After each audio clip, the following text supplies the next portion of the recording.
Hi, it's Sarah here with you live on Thursdays. Maybe I should make that a new hashtag. Anyway, today I wanted to talk to you about distracted teens and whether distraction isn't actually a superpower. So when it comes to distraction, I link it to three abilities. And those three abilities are rhythm memory, idea productivity, and observation. Children that are high in all three, or maybe even one of these, will present, I was trying to think of the right word then, as distracted constantly. I, just so you know, am high, really high, in all three of them. So I know a lot about being distracted and of not focusing and of how that impacts you, but actually what's so great about it, and how when people constantly tell you you should focus on one thing and you're distracted and sit still, how absolutely horrible it is. So I'm going to go through them individually and just talk a little bit about them, so you can maybe figure out, is your teen high in one of these? Could that be why they're getting so distracted, or not? So let me start with, I'm going to start with idea productivity. Idea productivity is what we call a driving ability. That means if you're high in it, that you will have to use it in your life. I am 95% in this. I'm really high. I think I've only met one other person that was higher than me in the sort of 15-ish years I've been doing this. Now, idea productivity is nothing to do with how good your ideas are. It's with how many you can come up with in a space of time. So nothing to do with whether they're great ideas or not. I can clearly come up with a lot of ideas all at the same time. So I just need to go on the Facebook page as well, just to make sure we're in the right page and everything is... Should have checked that first. I was a little bit late. Didn't have Facebook on my phone. Me trying to make my life less distraction based and actually causing myself some grief. Okay, so idea productivity. A child that's high in idea productivity, well, you know what? I love it, and also it's a total curse. They will constantly be thinking of new ideas. Think of it like the brainstorming ability. Someone with idea productivity is constantly brainstorming, constantly coming up with new ideas, constantly kind of flitting, I guess, from one thing to another. Someone who's low in it doesn't mean they don't come up with ideas. It means they're unlikely to come up with as many. They're likely to stay focused on one thing for a much longer period of time and not kind of run off in all directions. My focus period is about 20 minutes. I can focus on something for about 20 minutes. After 20 minutes, I will go off in all sorts of different directions and go off and do something else. And I've learned to manage that. So, for example, I have certain things that I do that manage my high idea productivity. I've constantly got some kind of notebook with me or scraps of paper to write them down. And often I will just write my ideas down, stick them in a big bowl and look at them at the end of the month, because they're not all brilliant, believe me. I constantly got used to having like I say, a notebook always with me so I can write down my ideas, and having an idea file on my phone, so if anything comes to me when I haven't got a pen and paper, I can write it down, because it's capturing the idea is the first thing with someone with idea productivity. And the distraction piece, it's not something that someone with high idea productivity can switch off. This is what you need to know. It is like an ability they have. They cannot switch it off, and it's a brilliant ability. Like I say, if you're brainstorming, if you want someone to be innovative, think of new ways of doing something, you want someone with idea productivity. So when we tell them to focus on one thing, to stop getting distracted, it's impossible. It's like telling someone not to breathe almost. They just can't do it. So it's about making sure that if you have a child who's high in idea productivity, that you are allowing them that sort of experience, and you're allowing them to manage it. So if they have homework or they have something that they have to focus on, you know, how long can they go before they lose focus? And then, you know, they can go off for 10 minutes and do something else and come back. So idea productivity is probably one of the biggest distractions. I even remember, during my exams, when I was young, during my exams, I would stop about every 20 minutes and daydream and then come back. It's just, I can't help it, and neither can someone with high idea productivity. So high idea productivity, one of the biggest things, if you've got a child that's distracted, finds it difficult to focus, they may well be high in this. Not necessarily, but they may well be high in this. I'm going to come to rhythm memory last. The second one is a specialised ability. So it's not it's called a helping ability. So it's not a driving ability. If you're high in it, you don't have to use it, but it's obviously got its benefits, and that's observation. Now, you would think, how can someone high in observation be distracted? Observation is basically the ability to observe and remember information. But here's where it comes into play. If I go into a room and the picture isn't straight, or the furniture isn't quite against the wall, or something's not right, I cannot physically concentrate until I have straightened the picture or something like that. So that's the first way it comes into place. Like anything that looks weird in the space that child is in will distract them. The other way that it comes into play is these children are very, very observant. So not only do they remember everything that someone's wearing or said, but they're observant of their surroundings. So if they're in a classroom, for example, someone walking past the room, or someone playing outside the window, or a tree blowing in the wind, anything is going to distract them because they're high in observation. It's a brilliant thing to have. If you need a job where you want something to absolutely, it has to look brilliant and be perfect, or you need someone to remember information, you want someone with high observation. And again, telling someone with high observation to stop observing, really, really tricky.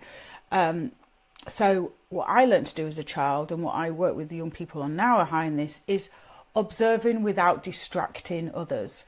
So we can observe something that's happening out the window without it looking obvious that we're observing it, but also without disturbing others. So there's a difference between just looking out the window, looking at the tree waving around, and then coming back into the classroom, versus looking at the tree waving around, going into a daydream, doing this out the window, going, oh sir, look, there's so-and-so's out there.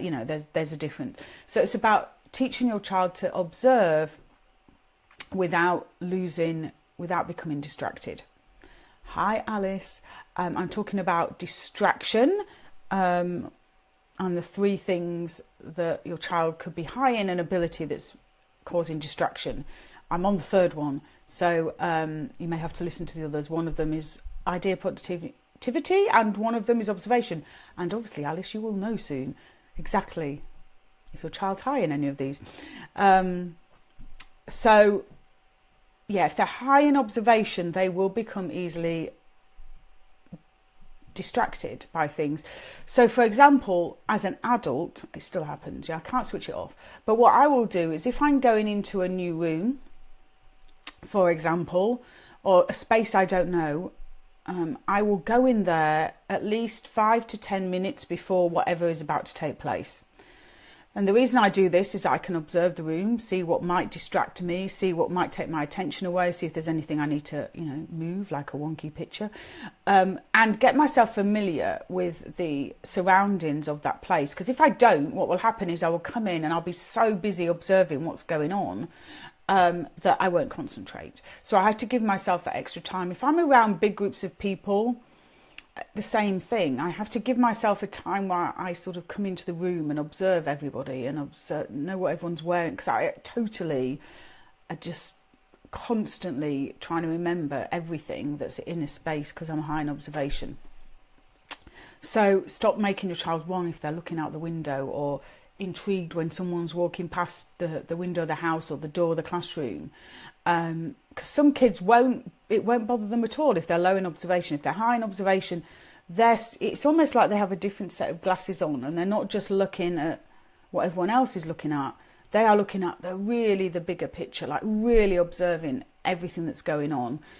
Great people to have around if you need that. I was just thinking that if you were doing an event, for example, you'd want someone with high observation to come in that room, eyes low, okay, to come in that room earlier to see what might distract someone.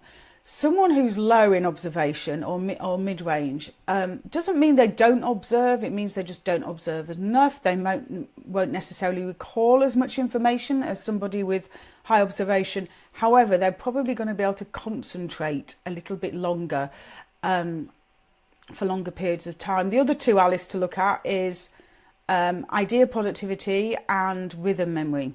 Idea productivity I've spoken about. I'm just about to go on to rhythm memory. So there's nothing wrong with being high or low in these, actually. I just need to say, as I've just told you about observation there, you can see the benefits of someone high in it and the benefits of someone low in it, and obviously the challenges with someone high in it. I mean, as an ex-police officer, being high in observation was super useful. Super useful. In school, as a slightly dysfunctional child, it wasn't useful at all, and used to get me into lots of trouble. So particularly the fact that I'm also high in idea productivity and rhythm memory, which I'm about to go into. And I think what I really want to do with this work is that we just stop making people wrong because they're high in an ability which might not fit with what they're doing or where they are at that moment. So the last one is rhythm memory. Rhythm memory is again a helping ability, but it's also a learning channel. So this one is crucial, and I can tell someone with high rhythm memory a mile off. I've got high rhythm memory too. High rhythm memory people do not sit still. I mean, look at me now. I mean, even when I do these lives, you will see me looking around, out the window, moving my hands. Can't sit still. People with high rhythm memory learn through movement or rhythmatic, anything rhythmatic. So the first clue that your kid is high in rhythm memory is a fidget. If you've got a fidget, they are probably high in rhythm memory. And they need to move and they need to do things, you know, with their hands and stuff like that because it helps them to learn. Another way to look at it as well is if someone who's high in rhythm memory listens to a song. I don't know, sounds like my child is working out upstairs. I can just hear bang, bang, bang, bang. She's high in rhythm memory, by the way. That one. Constantly moving, never sits still. So where would I got to high with? Yeah, also if they're listening to songs on the radio, they may listen to a song a couple of times. Radio, show my age. Anyway, songs of any description, listening to them anywhere. They'll listen to a song once and they'll remember the lyrics quite easily. And if you ever hear them kind of trying to learn something, they're probably going to learn it to a rhythm. I mean, I'm still doing it, look. So, for example, I can recite the Theft Act to you, but it sounds like doesn't sound like I'm singing it because I can't sing, but you'll hear what I mean in a minute. So, the Theft Act is dishonestly appropriating property belonging to another with the intention of permanently depriving the other person of it. And you can see it's in a rhythm. So, people high in rhythm memory, or rhythm memory is a high learning channel, need movement or rhythm to learn. Consequently, they never ever sit still. And so if I'm at school and I have a child who's fidgeting, or they're ripping up a cup, or they're playing with their pen lid, or they're playing with their hair, or picking their lip, which was one of the things I used to do because that was the only thing I could do, get away with. They'll also move their legs under the table. So quite often with the memory, people get very used to moving without getting told off. Your daughter's marches around the room, most likely, and your husband, yeah. And they often, people with rhythm memory, or children with rhythm memory, often get told off a lot at school because they just don't sit still. If that's coupled with high observation and high idea productivity like me, you have got someone who is constantly distracted, constantly having to move. So I think it's really important that we know these so we can just start thinking, actually, is my kid really unfocused? or are they just high in idea productivity? Is my child really got something like ADD? I shouldn't really say this, but I'm going to anyway. Or are they high in rhythm memory? You know, I'm absolutely sure I would have been diagnosed with that had I have been around when that was happening. Now, I'm not saying that it doesn't exist and some people don't have it, but a lot of it is that constant wanting to move, which is rhythm memory. And, you know, and is my child really distracted looking out the window, or are they just high in observation and are taking in all of the surroundings? So I just think it's a little bit of a different way to think about things, really. And think about ourselves. You know, I could really beat myself up for my lack of focus and my constant distraction and my shiny bright object syndrome that I've been told I have. You know, look, oh, magpie syndrome. Oh, there's a shiny bright object over there. But actually, that is me. That is part of me. And I've learnt to allow myself time to really indulge my high idea productivity, my high observation, and my rhythm memory. I just can't help anyway.